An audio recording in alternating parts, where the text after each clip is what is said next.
o dal sito. Va ora in onda L'Avvocato risponde.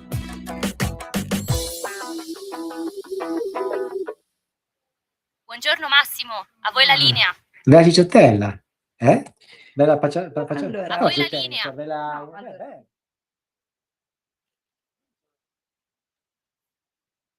A voi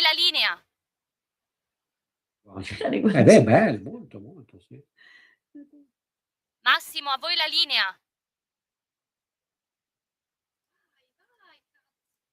E adesso è tipo grigio. Ho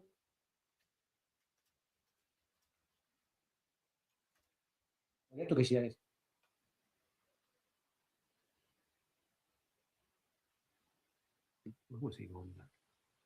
Eccoci, ci ascoltate. Intanto Buonasera l'avvocato a tutti. Colombo mi stava facendo vedere la sua bellissima bambina che è nata da poco e quindi giustamente ci stavamo perdendo dentro gli occhi della sua piccola, che non sappiamo che siano chiari, scuri, vabbè, insomma, lo scopriremo, perché all'inizio i bambini poi sono in un modo, poi non è detto che poi gli occhi possano diventare come quelli da Colombo, che ha gli occhi chiari. Vabbè, detto questo, buonasera a tutti. Siamo oggi un po' in emergenza perché siamo collegati in emergenza, nel senso che abbiamo ovviamente un po' di lavoro, quindi siamo collegati in streaming dagli uffici nostri qua in Corso Magenta. Io sono qua con l'avvocato Giorgia Colombo, che è già stata da noi, è stata a Radio Libertà in studio anche l'anno scorso, 2 anni fa, poi ha avuto la gravidanza, ha avuto un po' di break, adesso è tornata con noi. Buonasera a tutti, Buonasera mi fa a tutti. piacere essere qui ovviamente stasera. Bene, e oggi abbiamo già fatto un po' sui nostri social, un po' di diciamo così, preview, no, di quello che affronteremo e che sono gli argomenti classici, però prima voglio dare il numero di telefono, perché sennò dopo ci lamentiamo che non chiamano. Dobbiamo dare il numero, è 029294 7222, poi WhatsApp 340 670 9659 per chiamarci in diretta, quindi ancora sempre lo stesso messaggio. Nel senso che non fatevi paura e timore anche a chiamarci su temi che sono diversi, no, da quelli che affronteremo oggi. Quindi non è per forza che dovete dire e dovete farci domande su quello che affrontiamo oggi. Siamo avvocati, siamo in grado anche di rispondere generalmente, perché non è che diamo dei pareri, lo diciamo sempre, diamo degli orientamenti su quello che ci raccontate. Ci fa piacere che qualcuno ci possa raccontare la sua storia, perché sono le cose migliori quando uno chiama e ci dà i suoi problemi. Sicuramente un problema di quelli che avrete al 100% matematico sarà un problema condominiale, perché chi di noi nella sua vita non ha mai avuto un problema condominiale? Mi permetto di dire, poi passo la parola a Giorgio Colombo, sono un po' più fortunati chi non è proprietario in affitto, nel senso che poi se la gestisce il proprietario, no? Perché anche questo, come dico io, è una cosa da valutare come quando comprate la casa. Vedete bene chi l'amministra, perché poi dovete avere a che fare con un buon amministratore. Quindi un buon amministratore è già un primo segnale che non ci sono problemi. E poi i giusto, vicini Giorgia? di casa magari li conosci al momento in cui diventi proprietario, ma poi possono cambiare, quindi comunque anche lì ci vuole sempre anche un po' di fortuna. Esatto. Tornando al discorso iniziale delle telefonate, assolutamente sono d'accordo con il mio collega Massimo Leonardi, che è anche tra l'altro dottore commercialista, quindi lui può spaziare anche in altri campi. Non so se sono un po' stanco. No, però assolutamente avendo la doppia competenza sicuramente può dare degli orientamenti di carattere trasversale su tante problematiche, e se ovviamente ci chiamate ci fa piacere, anche perché ci potete dare degli spunti per le prossime puntate, perché ovviamente il nostro obiettivo è quello di fornire delle risposte a dei problemi concreti, altrimenti è una chiacchierata assolutamente sempre piacevole e utile per noi, però noi vorremmo che lo fosse anche per voi. Certo. Questo è un po' lo scopo del nostro intervento in radio.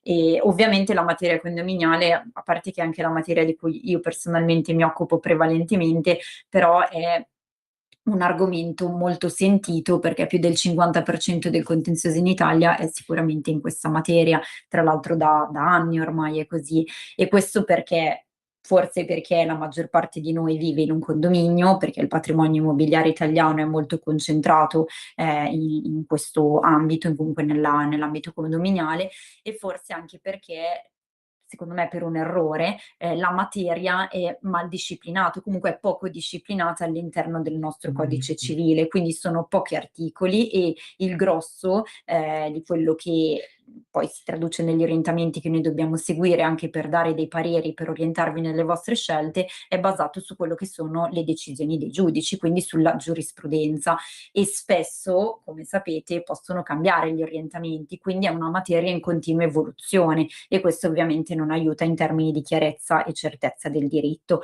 Dall'altro lato però è per forza, cioè, è difficile trovare una soluzione a questo problema perché è molto vivente come materia, molto legata alle esperienze quotidiane, proprio per il fatto che c'è tantissimo contenzioso e quindi cambiano gli orientamenti anche in base alle nuove esigenze. Io per esempio mi ricordo quando è iniziato il problema, l'utilizzo degli immobili soprattutto in centro a Milano come bed and breakfast, ovviamente nessun regolamento condominiale prevedeva questa possibilità e quindi ci siamo scontrati inizialmente con delle decisioni di giudici che per la prima volta si trovavano ad affrontare questo problema e quindi abbiamo avuto una serie di sentenze, di decisioni magari opinabili o comunque inaspettate e poi gradualmente si sono formati degli orientamenti più adatti a quelle che erano le esigenze, ovviamente di alcune città, di alcune realtà, perché poi non si può generalizzare e questo ci fa capire quanto però sia concreta la materia di cui noi ci occupiamo tutti i giorni ed è per questo che dico ognuno di voi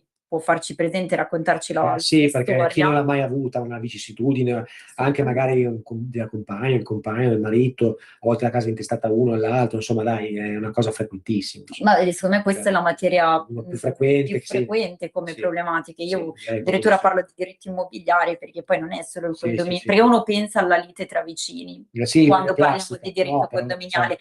In realtà io mi occupo pochissimo di queste problematiche, anzi tendenzialmente non si arriva in contenzioso se non in casi particolari. È proprio più tutto quello che riguarda l'immobile in sé, la ripartizione le assemblee, delle spese, i verbali assembleari. Personalmente quello che ho visto più io è più l'aspetto legato ai classici dissidi dopo un verbale assembleare che ha approvato determinati ordini. E adesso proprio seguendo quello che dici tu, visto che noi veniamo contattati in questi casi, quindi quando c'è già un problema, adesso ci occupiamo spesso della fase preventiva. Per prevenire il problema noi offriamo spesso consulenza prima che poi il condominio, quindi l'amministratore, debba presentare delle problematiche, ma anche questo problematiche è un termine forse negativo, devono deliberare delle spese. Di argomenti importanti all'ordine del giorno, su temi che rilevanti. Con impegni di spesa importanti, allora ci chiedono di fare dei sopralluoghi presso i condomini perché non avete idea di quanto siano proprio variegate le situazioni e noi dobbiamo basarci su quello che è lo stato dei luoghi in concreto nel caso specifico, verificare quello che dice ovviamente la normativa e la giurisprudenza sul punto, fornire degli orientamenti prudenziali il più possibile, in modo tale che le delibere tengano, perché altrimenti ci sono le impugnazioni. Ecco, su questo punto voglio però dire subito una cosa alle persone che stanno sentendo, perché io personalmente non faccio tanto condominio, però qualcosa ho fatto, impugnazione di delibere. Allora la cosa fondamentale da sapere, signori, che non è che dovete poi andare dall'avvocato, giustamente come diceva l'avvocato Colombo, magari dopo 2 verbali assembleari che hanno già trattato quell'ordine del giorno, perché se no se andate da un avvocato e dite io non sono d'accordo e poi si scopre, come quasi sempre accade, che l'argomento è già stato trattato da una precedente assemblea e non è stata impugnata, cioè capite che non avete chance. Cioè, questo è importante, cioè voi dovete contestare, non dico subito, ma ovviamente non far passare un'assemblea che ha approvato per esempio il 110. Io ho avuto un procedimento cautelare importante, abbiamo impugnato e io lo dissi, guardate che ci sono state già 2 assemblee che hanno trattato questo. Ok, lei ha votato contro, ma non basta votare contro, bisogna impugnare l'assemblea se vuoi, capite? Quindi è importante la perentorietà, non dovete aspettare. O prima o se no subito dopo in 30 giorni. Esatto, e poi anche questo termine di 30 giorni che non vale per tutti i motivi, però io consiglio sempre di mantenerlo perché ci sarà sempre anche un motivo. Io adesso semplifico ovviamente perché non voglio entrare troppo nel dettaglio, però di carattere più formale per cui la delibera va impugnata nei 30 giorni. È per questo che io suggerisco sempre di rispettare questo termine, anche perché oggi non dobbiamo per forza andare in tribunale, quindi non è che noi nei 30 giorni dobbiamo già avere un atto di citazione confezionato in modo molto strutturato, preciso, dettagliato e ben motivato. Oggi esiste un procedimento che è obbligatorio in ambito condominiale, che è il procedimento di mediazione, che funziona molto bene per quello che è la mia esperienza, soprattutto in questa materia, ed è un procedimento che intanto interrompe la decorrenza del termine, quindi se viene impugnata la delibera presentando e quindi depositando una domanda di mediazione nei 30 giorni, voi siete salvi che non avete il problema di incorrere in una decadenza. Da lì si apre un procedimento con blocca i dei tempi, termini. che blocca i termini con dei tempi che controllate voi, perché gli incontri di mediazione vengono stabiliti in base alle vostre esigenze e avete tutto il tempo e comunque la possibilità di confrontarvi per cercare di arrivare a un risultato. Certo. Considerate che il condominio viene rappresentato dall'amministratore, ma l'amministratore non ha potere decisionale all'interno del procedimento, quindi in ogni caso deve passare anche dall'assemblea. Tutti gli altri condomini sono ben informati e possono ovviamente prendere le decisioni che riguardano il caso concreto, quindi è un procedimento che va a tutelare tutti e che molto spesso previene ed evita il contenzioso, perché poi all'interno di questo procedimento si risolvono i problemi. Anche a livello di costi ovviamente è conveniente sia per chi impugna sia per chi subisce l'impugnazione. Certo. Sul discorso invece mediazione, come io che sono magari più spingo di più per fare il cautelare, si può fare anche in ambito condominiale, Sì. no? Però chiaramente c'è dei rischi, nel senso che immaginate, come dico sempre, io ne ho fatti, alcuni fatti bene, alcuni male. Perché? Perché chiaramente il provvedimento cautelare, che è un provvedimento d'urgenza, che è un 700, viene concesso in termini velocissimi, prima che venga concessa, ovviamente un giudice verifica non solo il fumus e il periculum, ma anche quante persone lo impugnano, va da sé. Cioè, se siete due condomini che vogliono impugnare una delibera e di fatto spingete per fare un procedimento cautelare, l'azione è dura da ottenere, perché evidentemente il giudice, prima di concedere di bloccare una delibera con solo due ricorrenti, ci pensa un attimo. E poi quindi dipende questo è sempre dai importante. motivi, perché non tutti possono rientrare, diciamo, Esatto, nei diventa requisiti del difficile, cautelare. perché poi la gente pretende, no, di avere sempre, no, tutto subito, esatto, no? Sì, si può fare, ma cioè, bisogna anche attenzionare, no? Perché comunque sono procedimenti anche costosi, si possono ottenere, si possono fare, ma tra virgolette è difficile poi riuscire a ottenere il risultato pieno. Bisogna ponderare bene le E scelte. poi l'altro rischio del cautelare che vedo io, ovviamente stiamo parlando in termini generali, quindi prendete sempre in questo modo le nostre considerazioni. Certo, ovviamente, sarà giusto. È sempre un procedimento residuale, che Certo. quindi viene Sicuramente, beh, ci vuole il pericolo in mora, assolutamente, ci vogliono delle situazioni gravissime. e Quindi non devono esserci altri strumenti, diciamo, per raggiungere quel risultato, perché diciamo che in questa categoria di procedimenti urgenti rientra tutto quello che non rientra negli altri, che sono già disciplinati, quindi non è così facile anche soddisfare. Allora, sicuramente sì, ma ovviamente quando il procedimento cautelare non ha beneficio, non trova accoglimento, quando manca il pericolo, almeno in tutti i casi che ho fatto io, e ne ho fatti di tutti i colori in 700, quello più difficile da provare è il pericolo in mora, perché il fumus boni juris ce l'hanno tutti, è facile, è più facile provarlo. Invece sul pericolo no, perché ci vuole quell'irreparabile danno che spesso invece non si riesce a provare, perché chiaramente un giudice può dire, potevi benissimo fare la mediazione.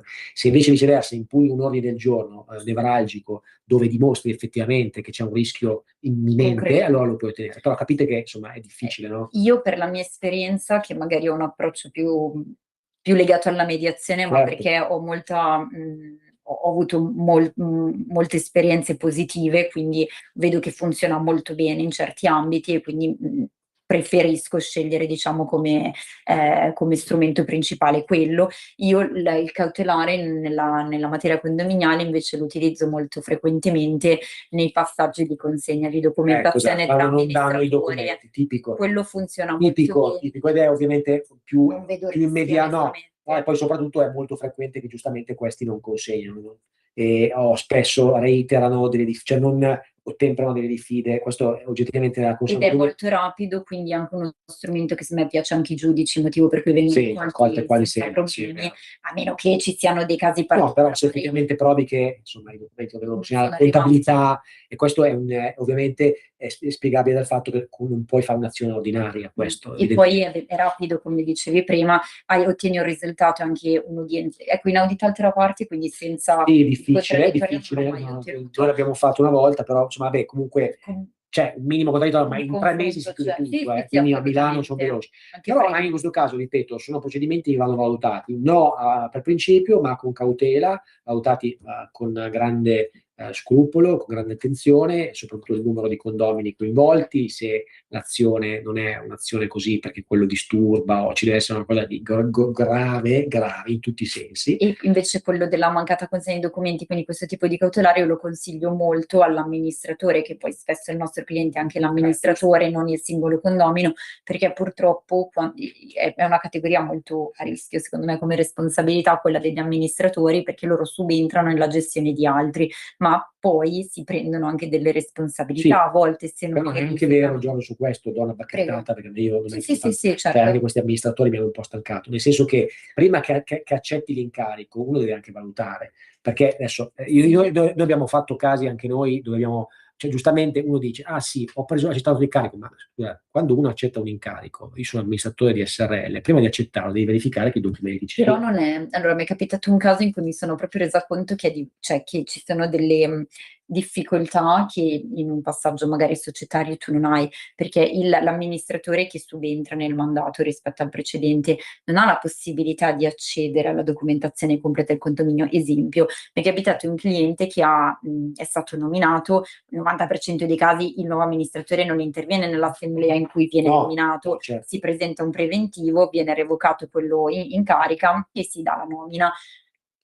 Anche se aveva chiesto informazioni ai condomini, ai consiglieri che hanno ovviamente proposto il nome, non aveva visibilità sui documenti. Appena ha ricevuto l'incarico, Però ha secondo te fatto una non richiesta. poteva, nel momento che aveva No, no, formulato infatti, l'offerta, poter no, interfacciarsi? perché tu non hai la Non è ancora possibilità di non è ancora accedere alla incarico. documentazione. Ovviamente, prima cosa che ha fatto quando l'ha ricevuto, ha scritto al precedente amministratore chiedendo la trasmissione integrale di tutta la E questo documentazione sicuramente. in modo anche molto dettagliato. Ha avuto modo di verificare in tempi Che rapidissimi non c'era niente. che non c'era il CP, il certificato di certificato. prevenzione incendi. C'è stato un principio, cioè lì è stata anche una situazione sfortunata, però c'è stato un principio di incendio per cui sono intervenuti i vigili del fuoco e comunque c'è Sì, stato un controllo, è emerso che mancava quel documento che è fondamentale e ha subito un procedimento penale solo per il fatto di essere in carica in quel momento. Ovviamente ha preferito difendersi per dimostrare che aveva fatto tutto quello che era in suo possesso fare, tant'è che è stato assolto senza problemi, però ha dovuto avuto difendersi per una responsabilità una oggettiva. sciocchezza, tra l'altro, Ma non commessa da lui. assolutamente, però il motivo è che non poteva verificare prima la Questo sicuramente è documentazione, vero, quindi ci sono questo ci sono dei casi, ovviamente, ecco, ovviamente c'è un avvocato Collovati che passa qua, io non so, vieni qua, se vuoi fare la diretta, vieni qua da noi, cioè, e allora, vabbè, non so, cioè, che intervenga l'avvocato quello. Abbiamo anche lei che sta girando, non si capiva, noi siamo aperti a tutto. sta studiando. Abbiamo la anche altri situazione. ospiti, noi qua passa della gente, se vuole qualcuno intervenire, noi facciamo intervenire, a parte gli scherzi. È verissimo, ci possono essere tantissime fattispecie, questo che abbiamo E quindi il mio cercato di consiglio è spiegare. di tutelare anche chi subentra. Tant'è che in questo caso il mio cliente aveva oggettivamente seguito alla perfezione quello che sono le buone prassi, Sì, certo, e quindi alla fine non ho certo. avuto nessun tipo di ripercussione, però se già vedete che mancano dei documenti suggerisco Certo. subito il cautelare, perché qualora anche si fossero persi i documenti, Certo. perché può Poi sei capitare, responsabile tu. c'è una procedura che dimostra che tu hai fatto tutto il possibile per venire in possesso. Se poi la documentazione non è arrivata, viceversa, se non lo fai, ovviamente non bussare a te. anche perché è capitato molto spesso che poi perdi il condominio, chi subentra a sua volta fa causa a chi l'ha preceduto, Però questo passaggio è fondamentale. Questo passaggio è fondamentale, cioè muoversi da amministratori, ma non è spesso che accade così, No. perché nei casi, ho avuto tantissimi casi in cui si presentano in assemblea e dicono: ah, ma quello precedente non mi ha dato i documenti, ma gli hai scritto, sì, gli ho mandato una mail, ho capito, ma ha chiamato l'avvocato, cioè, questo è la rettifica di quello che dicevo voi prima, dovete no? tutelare. Cioè, ragazzi, non è che potete dire, ripeto, quello non mi ha dato i documenti, giustamente bisogna provare che hai fatto un'azione, una diffida inizialmente, ma poi hai proseguito, perché sono documenti di una gravità estrema se mancano. No, anche perché poi è documentazione di proprietà del condominio. Esatto, bravo, quindi esatto, non è una società, quindi se siete il principio di solidarietà è il principio che tiene in piedi, no? Il principio E un'altra, purtroppo una casistica molto frequente che sto riscontrando, oltre alla mancanza di documenti, quando arriva la documentazione spesso è incompleta ed è di difficile consultazione, nel senso che i conti non tornano. Ah, Poi beh. parlare di ammanco, disavanzo è un altro discorso. Comunque la serve una contabilità revisione è contabile. difficile, la contabilità in condominio è difficile, poi comunque sappiamo bene che molti studi non sono attrezzati, poi c'è anche una cosa, cioè la norma aveva secondo me un senso, perché per esempio un limite di incarichi è una cosa che La io riforma, sì, la riforma, che non è passata, ma credo che dei punti positivi secondo me li aveva, quelli dei limiti degli incarichi, cioè io faccio anche revisore, c'è un revisore, c'è un principio secondo il quale tu non puoi avere 10 incarichi se non provi che hai una struttura all'interno dello studio che può supportarli. Cioè, non è il caso di tutti, ovviamente, ma ci sono alcuni che hanno, abbiamo da vedere, per le piccole esperienze che ho io, magari più incarichi rispetto alla struttura dello studio che può gestirle. Quindi le contabilità magari non vengono E gestite così. purtroppo anche in questo caso, se tu erediti una situazione poco chiara, devi assolutamente Certo. farlo intanto presente all'assemblea, in Eh, modo tale che l'assemblea sia libera di decidere come procedere, certo. e se si vuole giustamente fare chiarezza, si deve nominare, Un secondo me, perito, un un revisore, revisore, un comunque perito una perché faccia la ricostruzione contabile. ricostruzione. Perché E poi dopo, appunto, se non lo fate, ripeto, e passa quel verbale, torniamo al punto che dicevo prima, dopo non potete più dire, ah, le spese, no, ma ho capito, ma le impugnate, no, e allora basta. Cioè, basta. Nì, però è più difficile. E tra l'altro anche in questo caso, se giustamente prima di fare chiarezza si vogliono contenere i costi, perché poi c'è anche sempre questo tema economico, il procedimento di mediazione funziona molto bene perché non vi costringe a munirvi di una prova forte che ovviamente vi servirà per l'eventuale giudizio. Voi potete iniziare a instaurare un procedimento nei confronti del precedente amministratore facendo presente tutto quello che non è chiaro, ci si confronta nel contraddittorio, in un contesto in cui si può anche nominare un consulente super partes, perché la mediazione oggi è favorita dal legislatore, quindi si possono, diciamo, inserire all'interno del procedimento tutti quegli strumenti che sarebbero poi utilizzati in un giudizio, quindi si parla anche di consulenza tecnica in mediazione come se fosse una consulenza tecnica d'ufficio davanti a un giudice del tribunale. Vedete, ci sono parecchie cose da analizzare, cioè, quindi, ripeto, ne vedo proprio tanti di situazioni di questo tipo in questo momento. Purtroppo il limite della mediazione, infatti in questi casi è molto difficile raggiungere un risultato positivo, è che i professionisti, quindi anche gli amministratori, hanno una polizza che li copre dall'eventuale responsabilità professionale, quindi in questi casi non è ancora, non scatta, tu dici? No, il problema è che in mediazione, quando aderisce il precedente amministratore, chiama in mediazione la compagnia di assicurazione. La chiama. Le assicurazioni purtroppo non sono state sensibilizzate a sufficienza sul tema mediazione, quindi spesso non aderiscono, perché per policy, c'è aspettano la causa di fatto. Esatto, loro, no? quindi molti preferiscono non andare avanti in mediazione senza la propria compagnia. È un punto molto negativo. Infatti, assolutamente. Si augura che i giudici possano perché va da sé che le assicurazioni qua veramente a volte anche per la tua esperienza non si capisce veramente la ratio a volte, perché giustamente è uno strumento deflattivo, ma qua è il contrario, si vuole andare a fare il contenzioso, sembra follia, ma mi metto nei panni che l'amministratore giustamente diceva la polizza la pago, cosa devo fare? Ma poi se tu raggiungi un accordo senza che sia presente la tua compagnia di assicurazione, poi non copre l'eventualità in cui si... Questa è incredibile, ne prendo atto, non la sapevo, ma effettivamente... Io ho questo limite in queste mediazioni. Questo è grosso, ecco, ripeto, è inaccettabile come non intervengono rapidamente su questo. Ma a me è capitato anche in una mediazione per responsabilità professionale di un professionista che non è un amministratore, la compagnia si è presentata al primo incontro, tra l'altro secondo me in questo caso c'era oggettivamente un errore professionale, quindi sarebbe stata la sede ideale per risolvere la situazione. La compagnia aveva un mandato molto blindato e comunque non volevano procedere, l'assicurato, quindi il professionista, si è offerto di pagare le spese di mediazione per la propria compagnia, pazzesco, l'ha fatto e comunque si è chiusa con verbale negativo perché la compagnia continuava a insistere su delle vizi di forma, esatto, cioè su delle questioni che non entravano neanche in negozio, neanche così veramente passa la voglia di fare. Questo secondo me è proprio ma malissimo. Tornare invece, ecco, sulla negoziazione che invece non si fa. Mi spiace aver dovuto anche aprire una parentesi negativa. No, vabbè, ma ci sta, è giusto raccontare tutto. Per esempio, sulla negoziazione, stavo guardando un attimo la pausa, bisogna che abbiamo ancora un minuto. No, dico, sulla negoziazione assistita che invece non si fa, giusto in condominiale. No, allora si fa perché prodotti 50.000 euro comunque si può fare. È la stessa cosa lì, Diciamo che l'assicurazione. essendo obbligatoria la mediazione in ambito condominiale prevale sulla negoziazione, però è uno strumento che si utilizza e che Però spesso anche lì non con le funziona. assicurazioni, anche là, quindi fa la stessa cosa. Io ho la stessa esperienza negativa. Invece la negoziazione, ovviamente, quando non c'è di mezzo l'assicurazione, sì che... Sì, io Infatti sulle cause civili, quelle dove non c'è l'assicurazione, lì io dove non è obbligatoria la l'assicurazione, mediazione. devi sapere che il più grande investitore del mondo, che è Warren Buffett, disse, lo chiamavano, è ancora in vita, l'oracolo dell'Omar, cioè quando parlava lui sembra che parlasse il Vangelo, disse: se volete investire in un business che non fallirà mai, investite nel business delle assicurazioni, ma è la verità, perché alla fine, questo è un discorso meno tecnico, ma più da persone che ascoltano, alla fine hanno sempre il modo per riuscire anche all'interno delle polizze, no? Trovano che sono studiate con una dovizia di particolari incredibile. Questo della mediazione è incredibile.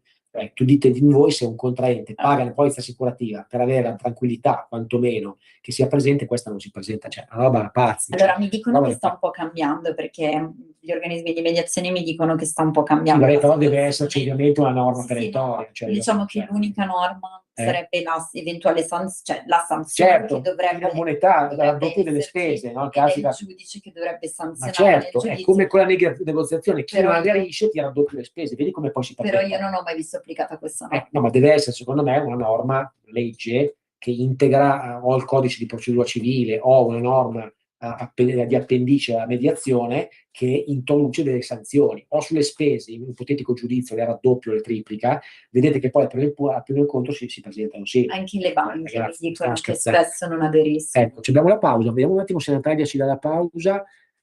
Natalia, dimmi tu se vai andiamo in pausa o no. Noi stiamo andando avanti, andiamo alle 5:30, ci dirai tu se abbiamo ancora un minuto o se dobbiamo andare in pausa. Ok, bene, pausa, ci dicono, torniamo fra un minutino, un minutino. Ciao. Per la tua pubblicità visita il sito radiolibertà.net.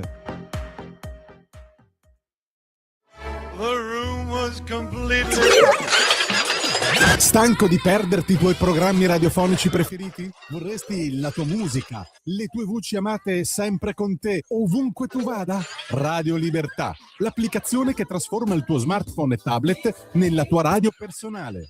Scaricala ora, è gratis per i dispositivi Android e iOS. Avrai tutta la programmazione quotidiana di Radio Libertà a portata di mano. Scopri di più su radiolibertà.net. Semplicemente la tua radio.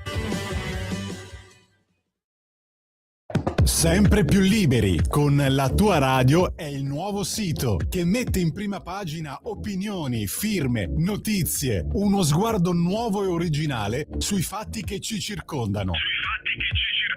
Il nuovo quotidiano online. Semplicemente radiolibertà.net.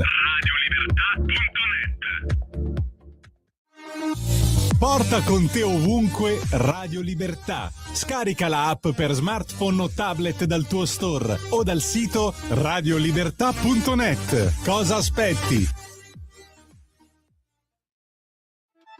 Stai ascoltando Radio Libertà, la tua voce libera, senza filtri né censure, la tua radio. Sono veramente... Di nuovo a voi la linea. Sì. No, dobbiamo decidere.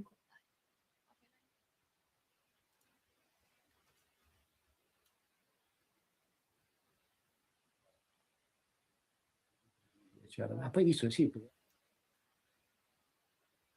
A voi la linea.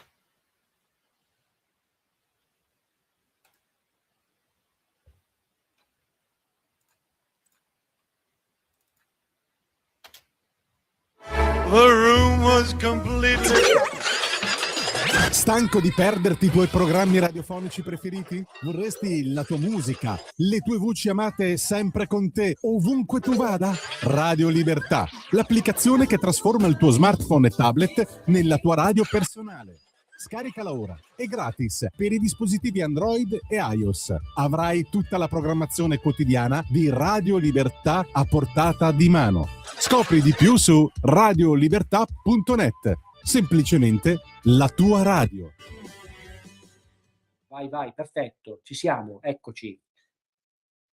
No, purtroppo collegandoci così siamo un pochettino in difetto sulla messa in onda. Niente, ritorniamo e torniamo a parlare di quello che avevamo interrotto prima, no? Sui procedimenti cautelari, sulle assemblee e sulla riforma del condominio. Giorgia, Sì, non è stavamo passato. riflettendo, diciamo, sull'opportunità di utilizzare questi procedimenti deflattivi del contenzioso, e stavamo introducendo anche il tema della negoziazione assistita, che per chi non lo sapesse è tra l'altro una...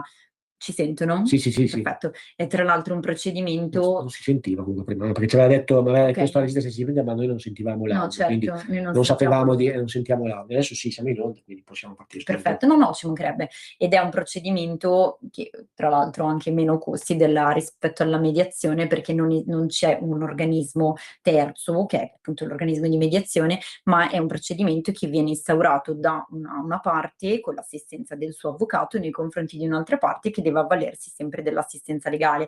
Quindi diciamo che il costo a carico di ciascuna parte è quello del suo avvocato, non anche dell'organismo di mediazione. E questo secondo me più è o meno molto quant'è la importante. mediazione, il costo? No, allora dipende, perché ci sono diciamo, dei tariffari molto che sono ovviamente da a quando valore, entra. giusto? A valore da causa, va? Sì, questo anche come valore sì. Due valori. E adesso i tariffari per calcolare l'indennità di mediazione, che variano in base al valore che viene assegnato al procedimento, e tra l'altro magari chi instaura la mediazione assegna un valore, ma poi in corso di mediazione si modifica il valore, quindi poi l'indennità finale che si calcola e viene rideterminata, esatto. Adesso sono molto dettagliati, quindi gli scaglioni non sono più molto ampi, è molto a forbice. Adesso stanno E il cercando. compenso del legale, stessa cosa si basa sul perimetro? Sì, però abbiamo delle forbici più ampie. Ok. Non so se hai presente il tariffario, comunque è uguale per la mediazione e per la negoziazione, e abbiamo sempre 3 fasi come avvocati, ma anche l'organismo di mediazione prevede 3 fasi.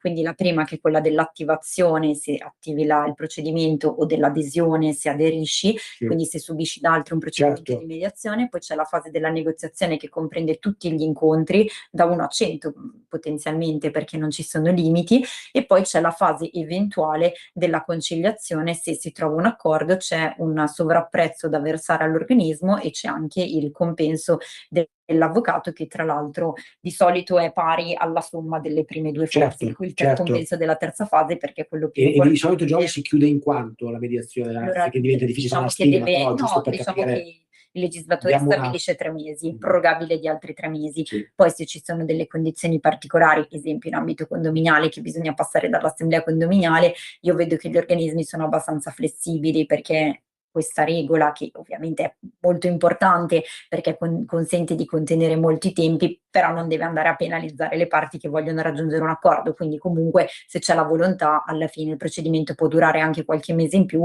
ma si conclude poi con esito positivo. Certo, quindi sicuramente è uno strumento che ha aiuta, e distanza già si può fare tutto il procedimento, scusate, si può fare online. Sì, assolutamente. Ormai ogni organismo... Questa è un'altra facilità rispetto... Io vedo che ormai ogni organismo, ogni tribunale ha un suo organismo di mediazione, quindi chiunque può trovare, diciamo, la documentazione necessaria per procedere, e anche tutte le informazioni soltanto consultando i siti dei tribunali. Poi esistono tantissimi organismi privati, e devo dire che ormai ogni organismo privato ha una sua piattaforma, quindi studiando un po' il sito si capisce come registrarci, come caricare le domande, e poi anche per la modalità di svolgimento dell'incontro si sceglie all'interno della piattaforma, ma tutti hanno la possibilità che gli incontri si svolgano da remoto. Quindi devo dire che è un argomento molto flessibile, anche perché se c'è il rappresentante di una società, ma anche un privato, deve essere compatibile anche con il lavoro, con le esigenze di tutti.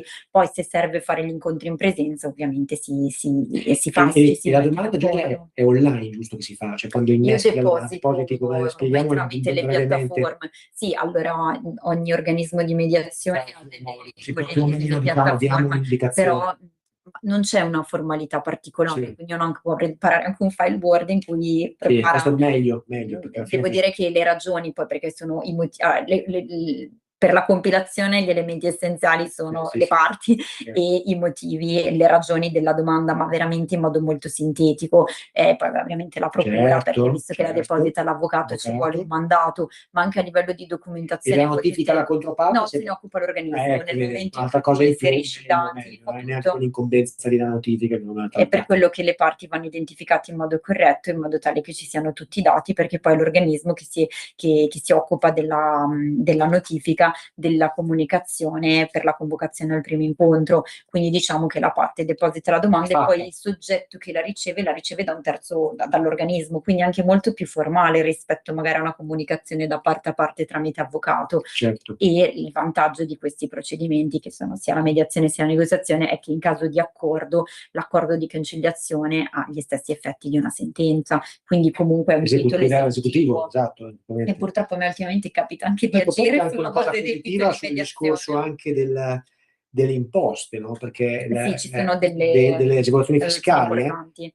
sul discorso dell'ottenimento di eventuale risarcimento. Ma anche, per esempio, a me è capitato, trattando molto la materia immobiliare, mi è capitato proprio anche in materia successoria, per esempio, tutte le volte che le questioni poi sono legate alla proprietà degli immobili, Certo. bisogna anche magari avvalersi di un notaio e quindi bisogna arrivare poi alla stipula di un atto notarile, il notaio interviene all'interno della procedura di mediazione, infatti spesso, ovviamente in questo caso, si fa un incontro in presenza anche presso lo studio del notaio o ci sono dei notai che si spostano presso le sedi degli organismi e a livello di tassazione dell'atto fino a 100.000 euro adesso è esentasse. Vedete? Quindi questo è un grande volano, infatti si spinge molto per questo, soprattutto in ambito societario, sui contenziosi, ma anche si forza un attimino, ragazzi, dove si può, perché si può fare, ma probabilmente la cambierà. In Italia quando c'è una cosa fiscale agevolativa, adesso sono delle bacchettate. Anche per questo l'hanno diamo delle migliorato. bacchettate, decidete di abbassare un po' le tasse oppure cosa facciamo? Moriamo tutti dissanguati, no? Perché praticamente qua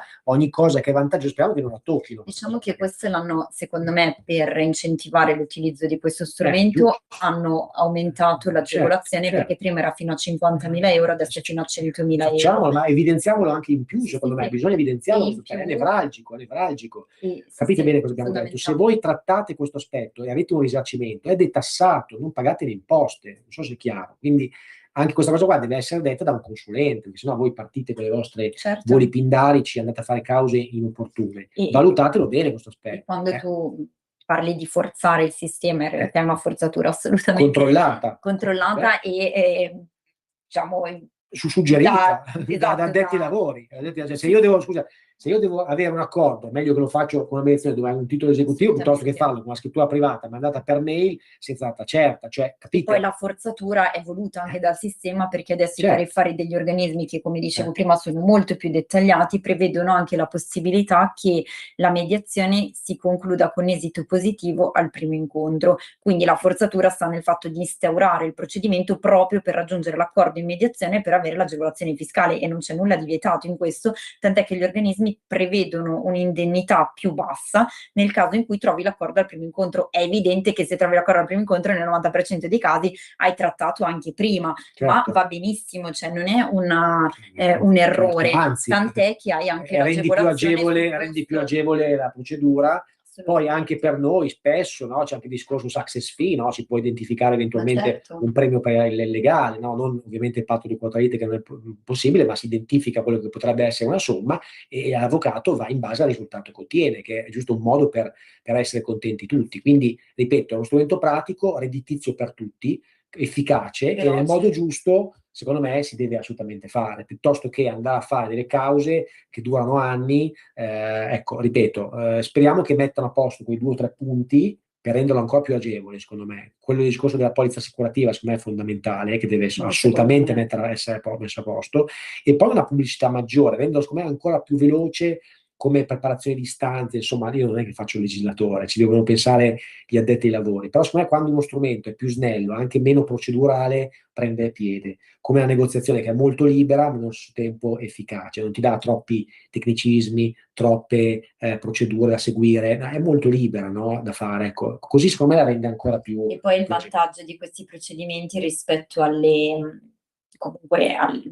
alle regole giustamente che abbiamo a livello procedurale nei giudizi, è che davvero possiamo, quantomeno noi avvocati, non avere l'ansia dei termini che scadono, le preclusioni. Se durante il primo incontro ci si accorge che è opportuno anche integrare il contraddittorio e quindi invitare a partecipare al procedimento altre parti, lo si può fare anche al secondo incontro. Ovviamente bisogna essere d'accordo, ogni organismo su questo ha degli orientamenti, però non ci sono le preclusioni che abbiamo in giudizio, e questo agevola molto quando si vuole raggiungere un risultato, anche a Certo. livello di prova. Molte volte è costoso per una parte acquisire tutta la documentazione, soprattutto se servono delle relazioni tecniche, e quindi per un eventuale giudizio uno a volte è scoraggiato di fronte ai Certo. costi a cui va incontro. Ma se si instaura un procedimento di mediazione, si capisce anche come limitare l'oggetto del contendere. A me è capitato spesso in ambito condominiale di attivare delle mediazioni per lavori anche legati al superbonus, ma anche non legati al superbonus, magari non completati, non finiti, non eseguiti a regola d'arte. Si chiama l'impresa, l'appaltatore, il general contractor in mediazione. Dopo il primo incontro si decide di concordare un sopralluogo congiunto, così si circoscrive, diciamo, quello che può essere l'oggetto del contendere a quello che sono oggettivamente i problemi, i vizi e i difetti che si riscontrano nel contraddittorio. Dopodiché si interviene anche eventualmente con una consulenza tecnica in mediazione, ma solo su quello che sono i problemi. Certo. E quindi non si fanno delle perizie giganti con dei costi molto importanti, tra l'altro prima di introdurre il contenzioso. Si parte con una domanda di mediazione generale in cui si dice, cioè, abbiamo fatto una denuncia per vizi e Vedi, difetti, cioè, questi meno sono i problemi. circostanziato. Io ho molto successo, cioè vedo che proprio funziona molto bene questo tipo di Approccio iniziale. approccio. Ovviamente ci vuole Minimo di sì, però dall'altra comunque parte ci vuole comunque un'impresa seria che abbia voglia di fare. di agevolare, comunque di intervenire in modo concreto per risolvere i problemi. Però sempre più spesso vedo che questo approccio ti consente intanto di non aspettare i tempi di un'eventuale consulenza tecnica e quindi subito di aggredire il problema. Bloccare, esatto. Poi tanto devi passare dall'assemblea per n motivi, ma in più capisci anche di che cosa stai parlando per capire quali sono le tue armi in un eventuale giudizio. Poi ovviamente se si trova l'accordo in mediazione si risolve il problema in modo molto più efficace e con costi contenuti prima, però vi aiuta anche poi a costruire quelle che sono le vostre armi, strategie nell'eventuale giudizio. Quindi secondo me è proprio uno strumento che serve. Assolutamente. Che serve. E voglio dare ancora il numero, già se sì, prego.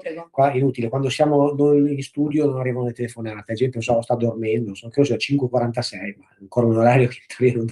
Se qualcuno è in linea ci chiami 02 92 94 7222.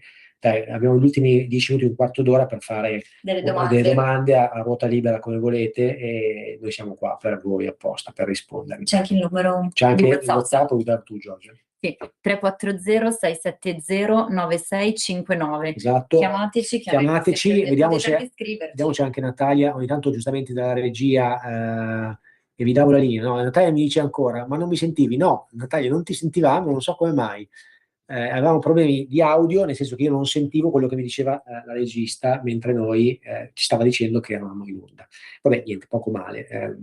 Se ho detto qualche improperio era, vabbè, ma io tanto non è che mi stavo arrabbiando così un po' contro il sistema, contro le inefficienze a volte che abbiamo noi in Italia, perché siamo un paese, come dico spesso io, a volte con una burocrazia veramente incredibile. L'altro giorno stavo parlando con l'ennesimo straniero che sta venendo in Italia e sta tentando di fare delle pratiche con lo SPID. Dovete sapere, questo SPID, io non so chi l'ha inventato, ma ci sarebbe da prenderlo e dargli delle botte in testa, perché dovete sapere, ma in modo molto pratico, che lo SPID è collegato al codice fiscale. Quindi immaginate uno straniero che ha un business in Italia e deve accedere non ha lo SPID, non riesce ad averlo perché non ha il codice fiscale.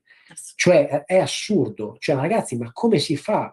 Uno che lavora, che è un ministro o comunque che è responsabile, non so chi, ma volete risolvere questo problema? Cioè, ma ragazzi, qua abbiamo dei potenziali investitori, anche perché la gente vorrebbe venire anche in Italia a fare, ma non riesce a accedere praticamente allo SPID, ormai te lo chiedono tutti, cioè non si può fare nulla in Italia senza lo SPID, qualsiasi accesso alla pubblica amministrazione, all'ordine degli avvocati, ovviamente sei in Italia, ma all'anagrafica del comune, insomma, questo si stava mettendo a piangere.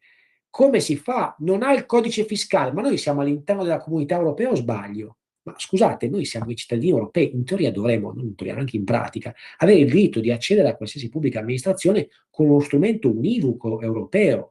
Non so, introducete un codice che possa valere e far valere per tutte le persone che vogliono fare le pratiche. In altri paesi non è così.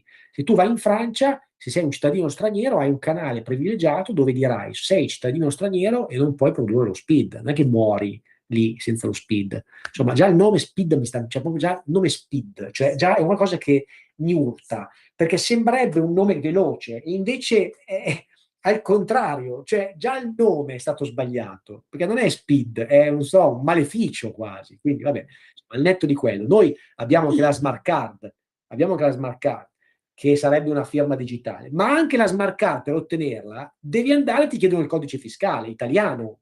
Quindi, aiuto, qualcuno ci ascolti, ascoltateci, qualcuno che guarderà questa trasmissione. Niente, allora, Ma anche cioè, qualcuno che può aver avuto un problema, cioè io adesso certo, pensando sempre all'ambito condominiale, purtroppo c'è il nostro lavoro ovviamente fotografa la realtà e in questo momento ci occupiamo di tantissimi recuperi dei crediti condominiali, quindi c'è tantissima gente che riceve decreti ingiuntivi dal condominio. Se qualcuno riceve un decreto ingiuntivo ci chiami, perché comunque anche in questo caso noi possiamo fornire comunque delle indicazioni utili. Per esempio a me ancora adesso qualcuno mi chiama e dice ma io non ho ritirato la raccomandata, ma non è corretto. bravi, complimenti. Cioè, no, ma io non l'ho ritirata. Aspettate ancora un po', aspettate. Ma non è che Mandate se non la il piccione, ritiri, viaggiatore. esatto, cioè non è che non è arrivato il risultato, anzi è peggio perché tu non sai cosa ti è arrivato e non ti puoi difendere, però c'è ancora, ma non lo dico per criticare, ci mancherebbe, lo dico perché magari non c'è abbastanza informazione su alcune questioni. Noi che ci occupiamo dall'altra parte come emittenti della notifica degli atti giudiziari, a noi non interessa l'effettiva conoscenza, a noi interessa che la procedura sia corretta e che il destinatario sia messo nelle condizioni di venire a conoscenza del contenuto dell'atto. Se noi rispettiamo dal punto di vista formale tutti i passaggi, per noi la notifica si è perfezionata e possiamo andare avanti. Io arrivo purtroppo a pignorare l'immobile dove vivono le persone e la gente mi chiama per la prima volta, ma io non sapevo nulla. Dopo che l'amministratore ha fatto i solleciti, io ho mandato la raccomandata di messa in mora, io ho notificato il decreto ingiuntivo con il precetto perché sono immediatamente esecutivi, a volte facciamo passare del tempo volutamente, rinotifico l'atto di precetto per rinnovazione, magari provo un pignoramento presso terzi, non funziona e alla fine arrivo al pignoramento immobiliare e per la prima volta mi vengono detto al telefono ma lei è avvocato e non mi ha mai avvisato e a me dispiace. Vabbè, no, nel senso che ragazzi qua siamo dentro un paese, cioè ragazzi, cioè, anch'io sto facendo delle procedure, questi non ritirano la posta, ma però è molto frequente, frequentissimo, però non fate altro che innervosire poi anche la controparte. No, anche perché a quel punto io non posso neanche più fare nulla, tra l'altro non posso neanche, invece ci sono avvocati che si occupano anche banalmente di procedure di esdebitazione, quindi se uno si trova in una situazione di sovraindebitamento deve anche sapere che ci sono oggi delle pratiche, delle procedure che sono ben disciplinate che consentono anche di uscire da uno stato di crisi di questo tipo di difficoltà e ovviamente con lo scopo di salvare il proprio patrimonio, quantomeno l'immobile dove si abita. Purtroppo probabilmente non c'è abbastanza informazione. Non c'è informazione, poi altra cosa sibillina che però anche lì fa ridere quasi, cioè le PEC che la gente non le guarda, cioè nel senso io ho anche amministratori di società in cui sì ma la PEC non la controllo. Sì, ma voi vivete su Marte? Su che pianeta vivete? Luna, Marte? Cioè, se uno ha la PEC, cioè, bisogna controllarla, perché sennò non va bene. Cioè, la notifica per PEC equivale a una raccomandata. Cioè, non è che se uno si manda una PEC, tu dici non la guardi, la guardi una volta a settimana, soprattutto se è un ruolo di amministratore. Cioè, se tu fai, anche se hai un ruolo di segretario, perché se automaticamente potrebbe essere anche una responsabilità poi comunque dell'amministratore, perché se l'amministratore delega l'apertura delle PEC a una collaboratrice e lei non la fa, è comunque responsabile lui. Vabbè, certo. Quindi capite c'è la delicatezza. E poi un'altra cosa sulle PEC che mi è capitato che mi dicono ma io non l'ho ricevuto e poi magari si approfondisce, si scopre che c'è per chi ha inviato le PEC la ricevuta di mancata consegna. Magari che la casella è piena, la casella è piena. Non è stato rinnovato l'abbonamento, tutte queste cose qua. Però se prima effettivamente, almeno correggimi se sbaglio, mi è sembrato di capire che su questo punto sia cambiato l'orientamento, se prima era svantaggio del mittente, oggi è a svantaggio del destinatario. Assolutamente sì.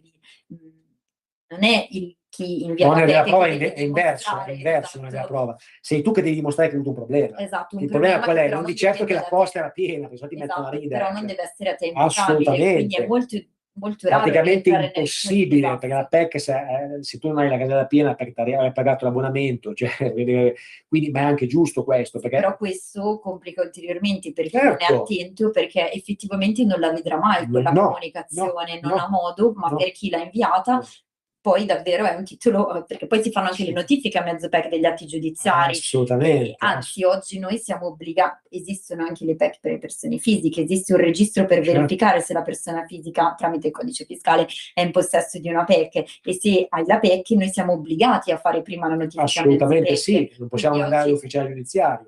Però tant'è che noi dobbiamo dichiarare, quando facciamo le notifiche tramite ufficiali giudiziari, che il soggetto non è obbligato ad avere un indirizzo PEC e che non ce l'ha, motivo per cui chiediamo all'UNEP di procedere in questo modo. Certo. Questo per dire che non ci sono scuse, cioè uno deve essere purtroppo sensibilizzato e attento su questo argomento. Ci dice forse Natalia che pensa che per un cliente gli avevano assegnato il codice fiscale italiano, assegnato che è nato nel 2021, quando invece era nel 2001, ecco, quindi ha dovuto registrare un contratto. Ci stavano raccontando di un episodio simile che rappresentava appunto la difficoltà dei codici fiscali che risultavano diversi, insomma un casino della miseria.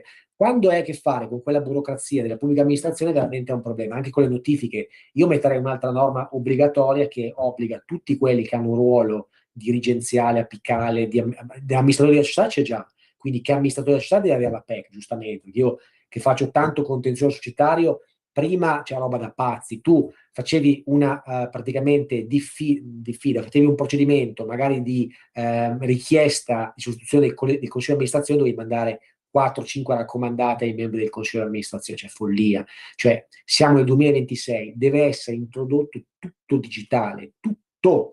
Qualsiasi cosa che riguarda notifiche va introdotto in forma digitale. Poi è chiaro che le persone fisiche non puoi obbligare uno di 80 anni a avere la PEC, questo no.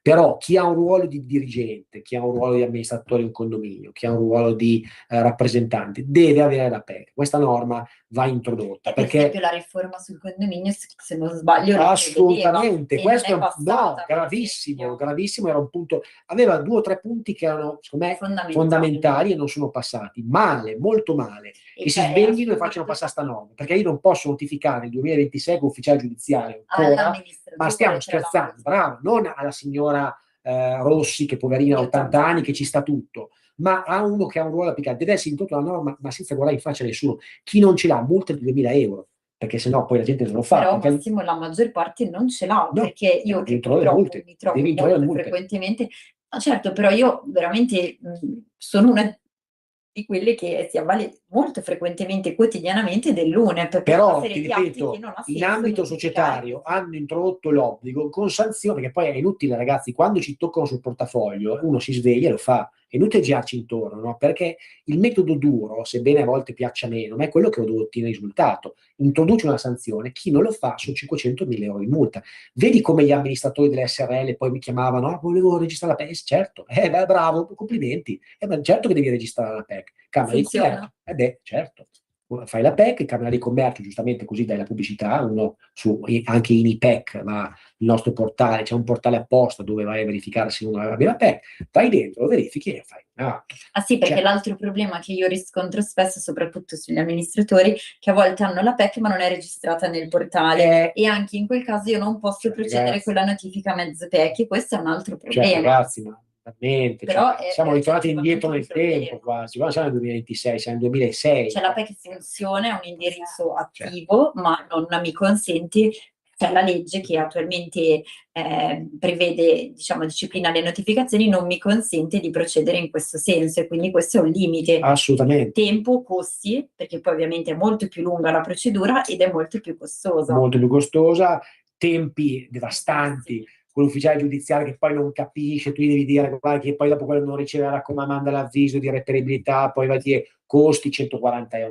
Ma il problema anche quando dicevo che a volte notifichiamo il letto di progetto e rinnovazione, perché le cartoline che ci devono mandare non arrivano in tempo, non arrivano nei 3 mesi di efficacia del progetto. Io ormai chiedo il duplicato appena notifico l'atto, che è un doppio lavoro, però è così. Sì, così no, ed è anche un passaggio che non riesco a far passare ai miei clienti, perché ovviamente è difficile spiegare che la tempistica non dipende da me, e vi assicuro che per me è triplo lavoro oltretutto. Ecco, ci dice Natalia che dobbiamo chiudere, ma ha scritto, probabilmente non aveva anche scritto e non avevo visto, no, ma figurati, andiamo in chiusura, quindi facciamo un attimo i saluti, brevemente, 30 secondi e poi vi lasciamo. Saluto Giorgia, grazie della compagnia. Grazie a te, è stato un piacere, grazie a tutti, speriamo che ci abbiate comunque ascoltato. Riproporremo qualche pillola nel corso di settimana. Buon giovedì e buon weekend prossimo a tutti, ci vediamo per settimana. Ciao, buona serata. Grazie a tutti, arrivederci. Ciao.